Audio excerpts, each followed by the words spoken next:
Dear students अस्सलाम वालेकुम। आज हम syntax book board first year class chemistry chapter 12 का एक बहुत इंपॉर्टेंट टॉपिक डिस्कस करेंगे, ऑक्सीडाइजिंग एंड रिड्यूसिंग एजेंट।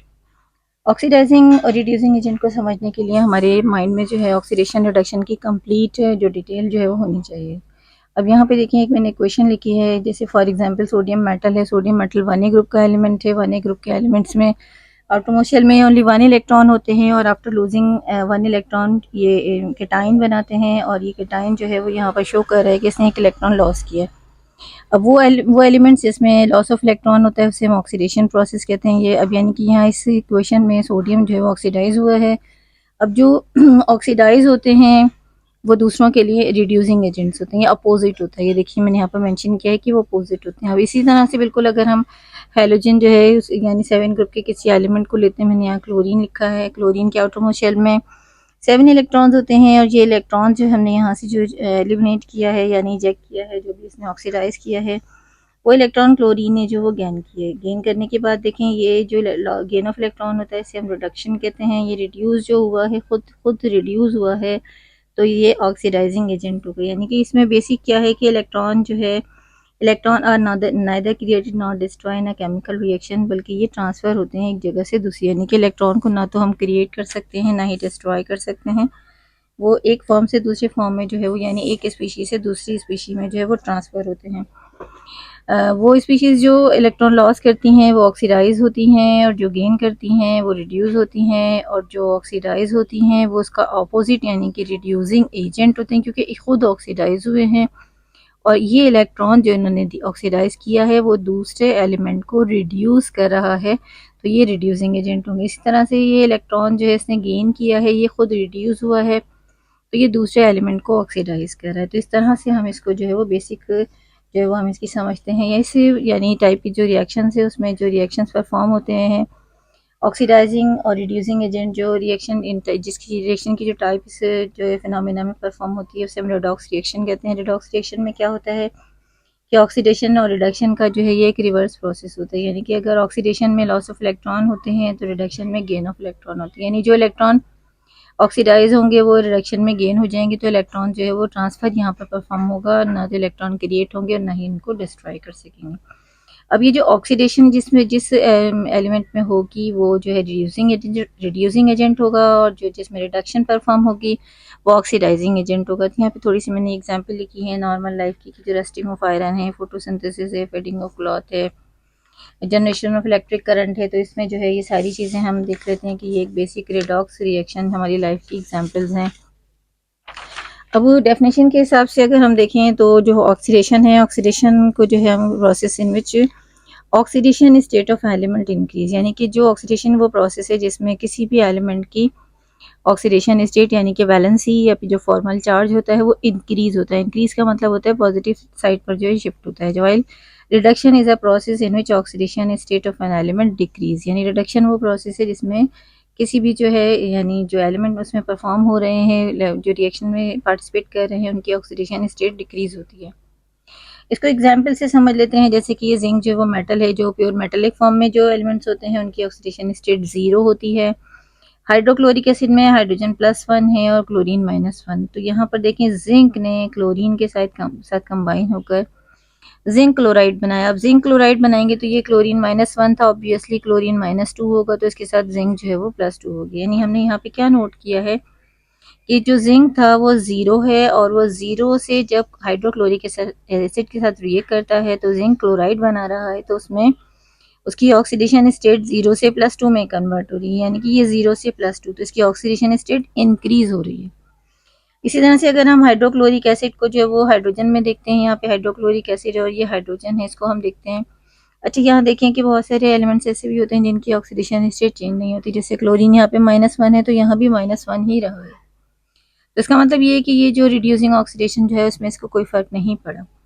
जो चेंज होता है उसको नोट करते हैं। यहाँ पर देखें हाइड्रोक्लोरिक एसिड में हाइड्रोजन +1 है और +1 से वो 0 पर गया, यानी कि इसकी ऑक्सीडेशन स्टेट जो है वो रिड्यूस हुई है, यानी ऑक्सीडेशन स्टेट जो है उसकी डिक्रीज हो गई है +1 से 0। तो जहाँ पर ऑक्सीडेशन जो स्टेट है वो इंक्रीज होगी उसे हम ऑक्सीडेशन कहेंगे, और जहाँ पर डिक्रीज होगी उसे हम जो है वो रिडक्शन यानी कि रिडक्शन स्टेट जो है वो हम उसे कहेंगे अब यहाँ पर जो है इसी में भी एग्जाम्पल में आप देखिए मैंने एक और एग्जाम्पल भी एक्सप्लेन की है। अब इसमें कार्बन और ऑक्सीजन जो है वो कंबाइन होकर कार्बन डाइऑक्साइड गैस बना रहे हैं। कार्बन की जो फ्री स्टेट में है कार्बन, तो इसकी ऑक्सीडेशन स्टेट है 0। और डायटोमिक मॉलिक्यूल्स जो होते हैं उनकी भी ऑक्सीडेशन स्टेट जो है वो 0 होती है। अब यहाँ पर जब ये कार्बन डाइऑक्साइड बनाते हैं तो यहाँ देखिए हम इसकी ऑक्सीडेशन स्टेट को इस तरह से सॉल्व कर सकते हैं। ऑक्सीजन की वैलेंसी -2, ये 2 ऑक्सीजन हैं, 2 से मल्टीप्लाई किया, 2 2 4 -4, तो ऑब्वियसली कार्बन पे +4 आ रहा है क्योंकि ये न्यूट्रल है, 0 है, इस पर कोई चार्ज नहीं है। अब अगर हम इनको देखें कि कार्बन 0 से +4 में कन्वर्ट हुआ है, तो ये देखिए मैंने अलग से इसको लिखा है कि कार्बन 0 से +4, तो इसकी ऑक्सीडेशन स्टेट इंक्रीज हुई है। इसका मतलब ये कि कार्बन में ऑक्सीडेशन परफॉर्म हुई है। कार्बन ऑक्सीडाइज हुआ है तो ये रिड्यूसिंग एजेंट होगा। कार्बन जब इटसेल्फ ऑक्सीडाइज हुआ है तो ये रिड्यूसिंग एजेंट होगा। अब यहाँ पर देखें ऑक्सीजन की जो डायटोमिक स्टेट में जो इस ऑक्सीडेशन स्टेट थी वो 0 थी, ये 0 से -1, यानी कि 0 से -1 है। इसका जो फॉर्मल चार्ज या ऑक्सीडेशन नंबर है या ऑक्सीडेशन स्टेट जो है वो डिक्रीज हुई है, ये रिड्यूस हुआ है, इसने इलेक्ट्रॉन गेन किया है। दोनों तरह से हम समझ सकते हैं कि लॉस ऑफ इलेक्ट्रॉन है, gain of electron. Loss of electron को किस तरह से कि 0 है, इसके आउटरमोस्ट शेल में 4 इलेक्ट्रॉन थे, इसने अपने वो 4 इलेक्ट्रॉन लॉस किए हैं जिसकी वजह से इस पर +4 चार्ज आ गया है। और ऑक्सीजन ने 2 इलेक्ट्रॉन गेन किए हैं तो ये जो है इस पर -2 चार्ज आएगी। तो हर तरह से हम समझ सकते हैं कि अगर चार्ज को देखें तो चार्ज इंक्रीज होगा, ऑक्सीडेशन चार्ज डिक्रीज होगा, रिडक्शन होगी। और अगर इलेक्ट्रॉन को देखें कि इलेक्ट्रॉन लॉस हुए हैं तो भी वो ऑक्सीडाइज हुआ है, इलेक्ट्रॉन गेन किए हैं इससे तो वो रिडक्शन हुई है। अच्छा, जो रिड्यूस होगा वो ऑक्सीडाइजिंग एजेंट होगा। इसको हम हमेशा अपोजिट पढ़ेंगे कि यानी जो रिड्यूस होगा वो ऑक्सीडाइजिंग एजेंट होगा। फर्दर एग्जाम्पल जो है जितनी आपकी बुक में है और जितनी एक्स्ट्रा हो सकती थी डिटेल्स समझाने के लिए मैंने तकरीबन एग्जाम्पल इसमें जो है वो एक्सप्लेन कर दी हैं, यानी पूरी वीडियो आप देखेंगे तो उसमें आपको तकरीबन जितनी डिटेल है वो सब मिल जाएगी। ऑक्सीडाइजिंग एंड रिड्यूसिंग एजेंट, अब यहाँ भी देखिए वही एग्जाम्पल मैंने दोबारा से वो दूसरी एग्जाम्पल जो यहाँ पर लिखी है, जिंक क्लोराइड। जिंक 0 से +2 में कन्वर्ट हुआ और हाइड्रोजन जो +1 से 0। तो अब जिंक में जो है वो ऑक्सीडेशन हुई है यानी कि लॉस ऑफ इलेक्ट्रॉन है तो ये रिड्यूसिंग एजेंट होगा। और अगर हाइड्रोजन जो है इसमें इलेक्ट्रॉन गेन किया है, इसमें रिडक्शन परफॉर्म हुई है और ये ऑक्सीडाइजिंग एजेंट को देखिए मैंने सारी डिटेल लिखी है। यानी कि जिंक जो 0 से +2 में गया, loss of electron, oxidation, loss of electron oxidation को शो कर रही है, जिसमें ऑक्सीडेशन इटसेल्फ हुई है वो रिड्यूसिंग एजेंट होगा। और जो जिसने इलेक्ट्रॉन गेन किया है, गेन ऑफ इलेक्ट्रॉन को रिडक्शन कहते हैं, तो जो जिसमें इटसेल्फ रिडक्शन परफॉर्म हुई है वो ऑक्सीडाइजिंग एजेंट होगा। इस तरह से हम इसको जो है वो कम्प्लीटली जो है वो देखें। अब इसकी डेफिनेशन के हिसाब से भी जो है ऑक्सीडाइजिंग एंड रिड्यूसिंग एजेंट को देख लेते हैं कि रेडॉक्स रिएक्शन में जो है वो species that oxidise the other, यानी कि वो स्पीशीज जो दूसरों को ऑक्सीडाइज करे एंड इटसेल्फ रिड्यूस, खुद जो है वो रिड्यूस हो जाए। ऑक्सीडाइजिंग एजेंट होगी, अपोजिट होगा, ठीक है। The species that is reduce the other, यानी वो स्पीशीज जो दूसरों को रिड्यूस कर रही है एंड इटसेल्फ गेट ऑक्सीडाइज, खुद ऑक्सीडाइज हो, उसे हम रिड्यूसिंग एजेंट कहेंगे। ये हो गई आपकी डेफिनेशन। अब जितनी भी इससे रिलेटेड एग्जाम्पल्स हैं उनको डिस्कस कर लेते हैं। देखिए यहाँ पे मैंने लिखी है क्लोरीन गैस का रिएक्शन है H2S गैस के साथ हाइड्रोजन सल्फाइड, डायटोमिक स्टेट में है। फ्री स्टेट में डायटोमिक जो इसकी ऑक्सीडेशन स्टेट होती है 0, हाइड्रोजन +1 है, 2 से मल्टीप्लाई किया, +2, 2 1 2 +2, ठीक है। सल्फर -2 हो गया। अब हाइड्रोक्लोरिक एसिड में हाइड्रोजन +1, क्लोरीन -1 और सल्फर हो गया 0। चूंकि ये अकेला हो गया, बाहर निकल आया इस सोल्यूशन से रिएक्शन में, तो ये फ्री स्टेट में है। अब इसकी ऑक्सीडेशन स्टेट होगी 0। अब जी नोट कर लेते हैं क्लोरीन को क्लोरीन के साथ। अच्छा, हाइड्रोजन देख लें। हाइड्रोजन जो है रिएक्टेंट में भी +1 था, प्रोडक्ट में भी +1 है, तो उसको नहीं देखेंगे, ठीक है। अब यहाँ क्लोरीन जो है ये यहाँ देखिए मैंने अलग से दो पोर्शन में करके लिखा है ताकि ये क्वेश्चन समझने के लिए आपको आसानी हो।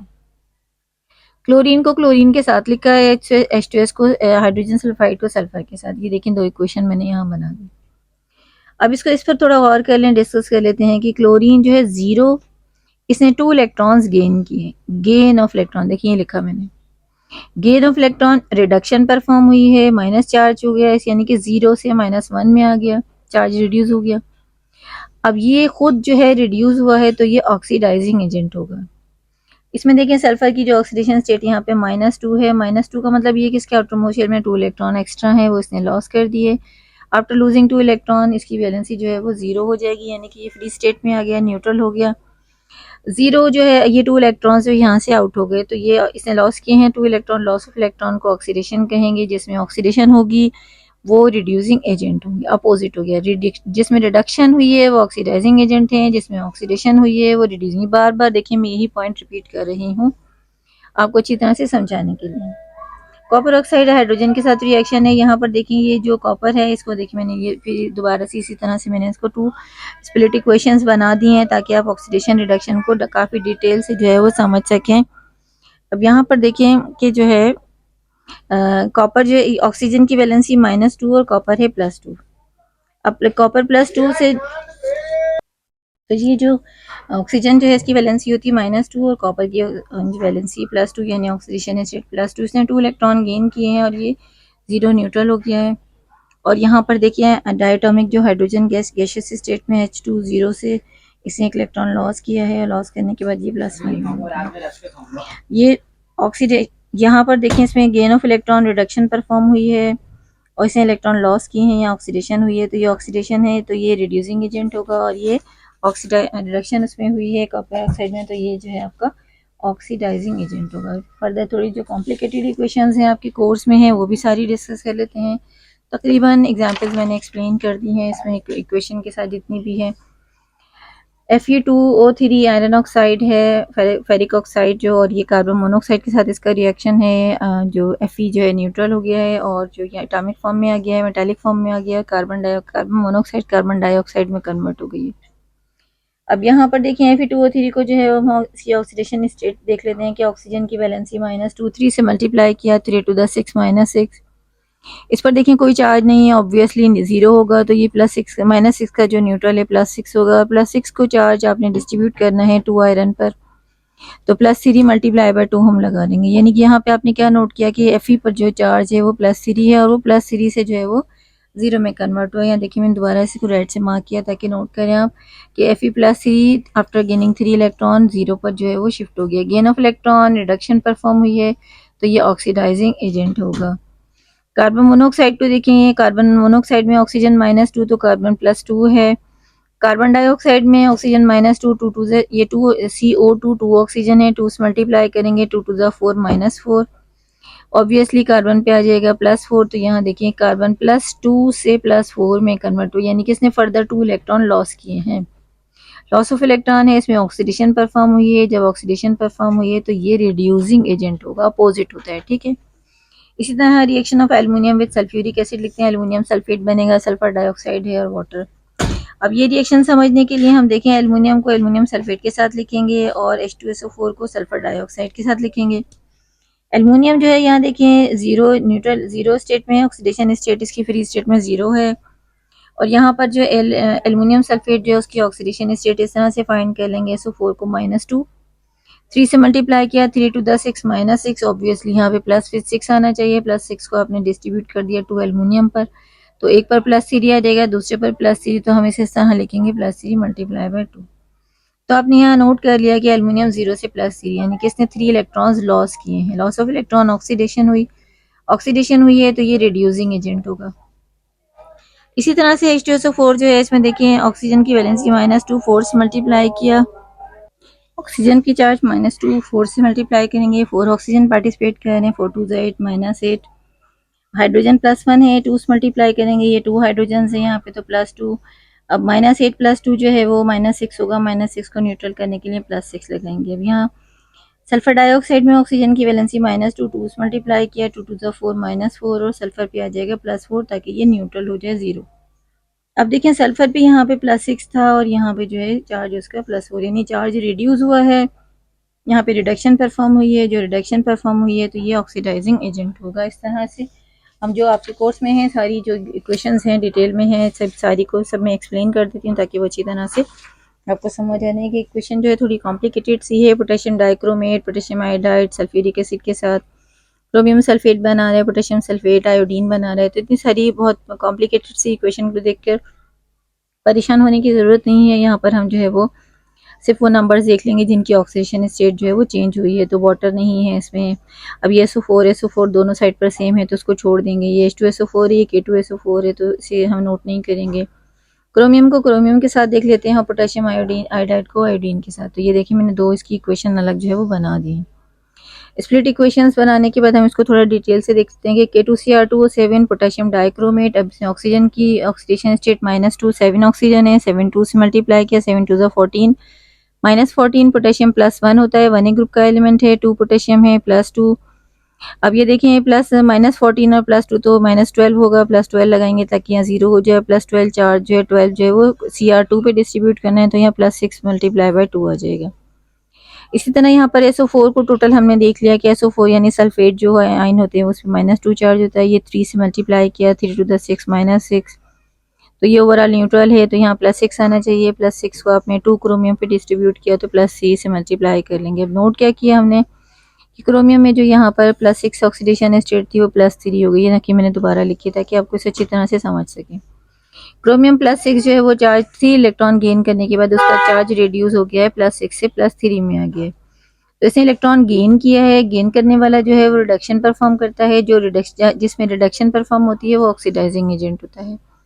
अब यहाँ पर देखिए आयोडीन जो है पोटेशियम +1 है, आयोडीन -1 है, एक इलेक्ट्रॉन इसने लॉस किया है, ये 0 पर आ गया है। लॉस ऑफ इलेक्ट्रॉन ऑक्सीडेशन होती है, तो ऑक्सीडेशन जो है जिसमें परफॉर्म होगी वो रिड्यूसिंग एजेंट होगा। बार बार मैं वही बात रिपीट कर रही हूँ कि ये जो है आपने इस तरह से ही अपोजिट जो है वो नोट करना है। ये जो इक्वेशन है काफ़ी बड़ी थी, मैंने इसको इस तरह से स्टेप में लिख दिया है। ये पूरा रिएक्टेंट है और ये प्रोडक्ट है एरो के बाद, ठीक है। पोटेशियम परमैंगनेट है, ऑक्सलेट आयन है, सल्फ्यूरिक एसिड। अब यहाँ देखें H2SO4 और K2SO4 को हम नहीं देखेंगे क्योंकि ये दोनों जो है वो इसमें ऑक्सीडेशन स्टेट चेंज नहीं हुई है। रिएक्टेंट में भी SO4 है, प्रोडक्ट में भी SO4 है, वाटर को भी नहीं देखेंगे। तो KMnO4 को जो है वो मैग्नीज सल्फेट के साथ जो देख लेंगे। अब ये ऑक्सीजन -2 है, फोर्स मल्टीप्लाई किया, 4 2 8 -8 और +1 पोटेशियम है, तो मैग्नीज पे चार्ज आ जाएगा +7। और SO4 जो है -2 होता है, Mn +2 होगा, तो ये देखें +7 से +2 यानी इसने 5 इलेक्ट्रॉन गेन किए। गेन ऑफ इलेक्ट्रॉन है रिडक्शन, इसमें रिडक्शन परफॉर्म हुई है, तो ये ऑक्सीडाइजिंग एजेंट होगा। अब यहाँ पर देखें जो ऑक्सलेट आयन है वो कार्बन डाइऑक्साइड में कन्वर्ट हुआ है। तो यहाँ जो ऑक्सलेट आयन है इसको हम देख लेंगे, +1 है, 2 से मल्टीप्लाई करेंगे, हाइड्रोजन पे +1 चार्ज है, ऑक्सीजन -2, 4 से मल्टीप्लाई किया, 4 2 8 -8। तो ये देखें +2 है, -8 है, तो कार्बन पे +6 आ जाएगा। लेकिन +6 चार्ज आपने 2 कार्बन पे डिस्ट्रीब्यूट करना है, तो +3 होगा, 3 to the 6। कार्बन डाइऑक्साइड का भी हमने थोड़ी देर पहले भी देखा था, दोबारा से इसको रिपीट कर लेते हैं कि ये ऑक्सीजन -2 है, 2 से मल्टीप्लाई करेंगे, 2 to the 4 -4 +4 आ जाएगा। अब नोट क्या करना है कि कार्बन पे यहाँ पे +3 चार्ज था और कार्बन पे यहाँ +4 है, तो +3 से +4 का मतलब इसने फर्दर एक इलेक्ट्रॉन लॉस किया। लॉस ऑफ इलेक्ट्रॉन को ऑक्सीडेशन कहते हैं, और ऑक्सीडेशन जिसमें परफॉर्म होती है वो रिड्यूसिंग एजेंट होते हैं। जी, मैग्नीज ऑक्साइड एल्युमिनियम के साथ जो है एलिमेंटल फॉर्म मैग्नीज में कन्वर्ट हो रहा है, एल्युमिनियम ऑक्साइड बना रहा है। तो ये जो है इसको हम यहाँ पे 2 लगेगा, ये मैं थोड़ा जी अच्छा जी, इसमें देखिए हम नोट करेंगे कि क्या जो है एल्युमिनियम को एल्युमिनियम के साथ और मैग्नीज को मैग्नीज के साथ लिख लेंगे। देखिए MnO2 मैंने लिखा, ऑक्सीजन की ऑक्सीडेशन स्टेट -2, 2 से मल्टीप्लाई किया, -4। -4 को न्यूट्रल करने के लिए मैग्नीज पर चार्ज आ जाएगा +4। अब ये सिर्फ ये जो एटॉमिक फ्री स्टेट में एलिमेंट्स होते हैं उनकी ऑक्सीडेशन स्टेट होती है 0। तो ये +4 से 0 में गया, यानी कि इसने 4 इलेक्ट्रॉन गेन किए। यहाँ पे इसका चार्ज रिड्यूस हुआ है, रिडक्शन परफॉर्म हुई है। जब इसमें रिडक्शन परफॉर्म हुई है तो ये ऑक्सीडाइजिंग एजेंट होगा। अब एल्युमिनियम को जो है एल्युमिनियम सल्फेट के साथ ऑक्साइड्स के साथ देखेंगे। एल्युमिनियम ऑक्साइड जो है एल्युमिनियम 0 था, ऑक्साइड में देखिए ऑक्सीजन पे -2, 3 से मल्टीप्लाई किया, 3 to the 6 -6। -6 का अपोजिट +6 होगा, और +6 चार्ज आपने डिस्ट्रीब्यूट करना है 2 एल्युमिनियम पे, तो +2 × 2 तो ये हो जाएगा। अब आपने यहाँ नोट कर लिया कि 0 से +3 यानी इसका चार्ज जो है वो इंक्रीज हुआ है, ऑक्सीडेशन परफॉर्म हुई है, लॉस ऑफ इलेक्ट्रॉन है, तो ऑक्सीडेशन हुई है इसमें, तो ये रिड्यूसिंग एजेंट होगा। इसी तरह ये एक और एग्जाम्पल है H2S गैस और ब्रोमीन के साथ, ये भी हमने क्लोरीन के साथ डिस्कस की थी, वही है दोबारा। हेलोजन जो है हेलोजन डायटोमिक फॉर्म में ऑक्सीडेशन स्टेट उसकी 0 होती है, हाइड्रोजन +1 है, 2 से मल्टीप्लाई किया, और सल्फर पे +2 का अपोजिट हो गया -2। HBr है, हाइड्रोब्रोमिक एसिड, +1 -1 कोई मसला नहीं है, सल्फर न्यूट्रल है, तो नोट कर लेंगे कि H2S गैस में जो है सल्फर -2 था, 0 हुआ है। -2 से 0 का मतलब ये इसका चार्ज जो है वो ये 2 इलेक्ट्रॉन इसने लॉस किए हैं और इसमें ऑक्सीडेशन परफॉर्म हुई है, तो ये जो है रिड्यूसिंग एजेंट हो जाएगा। इस तरह ये 0 से -1 में गया, इसने इलेक्ट्रॉन गेन किया है, रिडक्शन हुई है, तो ये जो है ऑक्सीडाइजिंग एजेंट होगा। इस तरह से हम, और जो है एग्जाम्पल जितनी आपकी बुक में है तकरीबन मैंने सारी कवर की हैं। अब ये जिंक ऑक्साइड और कार्बन के साथ है, जिंक जो है वो एलिमेंटल फॉर्म में आ गया है और कार्बन मोनोऑक्साइड बना रहा है। तो जिंक जो है अगर ऑक्साइड्स बनाता है तो ऑक्सीजन की वैलेंसी -2, जिंक +2 होगा, ये 0 यानी कि +2 से 0 में कन्वर्ट हुआ, इसका चार्ज रिड्यूस हुआ है, इसमें रिडक्शन परफॉर्म हुई है, तो ये ऑक्सीडाइजिंग एजेंट होगा। कार्बन जो है वो 0 से जो है +2 में शिफ्ट हुआ है, यानी कि +2, और कार्बन मोनोऑक्साइड को कैसे लिखेंगे, -2 +2, तो ये कार्बन 0 से +2 में है, ये ऑक्सीडाइज हुआ है, तो ये रिड्यूसिंग एजेंट होगा। इसी तरह से जिंक सल्फेट है, जिंक जो है न्यूट्रल है, 0 आपने लिखा, जिंक सल्फेट को SO4 -2 होता है, ये +2 लिख लेंगे आप, ये आपको पता है कि इस पर चार्ज जो है वो -2 होता है, -2, तो ये +2 होगा, तो जिंक जो है 0 से +2 में शिफ्ट हुआ। और कॉपर सल्फेट अगर बनाता है तो कॉपर जो है +2 से 0 में शिफ्ट हो रहा है, तो यहाँ पर देखें ऑक्सीडेशन परफॉर्म हो रही है, इसमें रिडक्शन परफॉर्म हो रही है, जिसमें ऑक्सीडेशन हुई है वो रिड्यूसिंग एजेंट होंगे, जिसमें ऑक्सीडेशन हुई है, रिडक्शन हुई है, वो ऑक्सीडाइजिंग एजेंट होगी। कुछ कॉमन जो रिएजेंट्स जो हम लैब में यूज़ करते हैं ऑक्सीडाइजिंग एजेंट है और रिड्यूसिंग एजेंट है, उनकी यहाँ मैंने ऐसी जस्ट फॉर एक्स्ट्रा नॉलेज जो है वो लिस्ट बना दी है। Hydrogen peroxide, manganese dioxide, calcium oxide, chromium oxide, nitrogen gas, oxygen gas, chlorine है, sulphuric acid, nitric acid, potassium permanganate, potassium dichromate, ये सब के सब ऑक्सीडाइजिंग एजेंट है। और जो कुछ रिड्यूसिंग एजेंट जो है वो मैंने यहाँ पे लिख लिए हैं। देखिए 1A ग्रुप और 2A ग्रुप की जो एलिमेंट्स हैं उनके जो हाइड्राइड्स होते हैं वो रिड्यूसिंग एजेंट के तौर पे काम करते हैं। 1A ग्रुप में है लिथियम, सोडियम, पोटेशियम, जो हाइड्राइड्स बनाते हैं। जो 2A ग्रुप के एलिमेंट्स हैं मैग्नीशियम, कैल्शियम, हाइड्राइड्स बनाते हैं। इसी तरह पोटेशियम आयोडाइड है तो वो भी रिड्यूसिंग एजेंट होगा। और हैलोजन के हाइड्राइड्स जो है hydrochloric acid, fluoric acid, bromic acid, तो ये भी जो है वो एज पावरफुल रिड्यूसिंग एजेंट्स होते हैं। H2S गैस जो है वो भी रिड्यूसिंग एजेंट है। Hydrogen sulphide, magnesium sulphide, ferric chloride, cuprous sulphate oxide, tin chloride और कार्बन मोनोऑक्साइड, ये सारे वो रिड्यूसिंग एजेंट है जो यहाँ कॉमनली लैब में यूज़ करते हैं, जिनके बारे में आपको थोड़ी इन्फॉर्मेशन होनी चाहिए। आज की वीडियो में तकरीबन कंप्लीट हमने ऑक्सीडेशन, रिडक्शन, ऑक्सीडाइजिंग और रिड्यूसिंग एजेंट की कंप्लीट इन्फॉर्मेशन शेयर की है।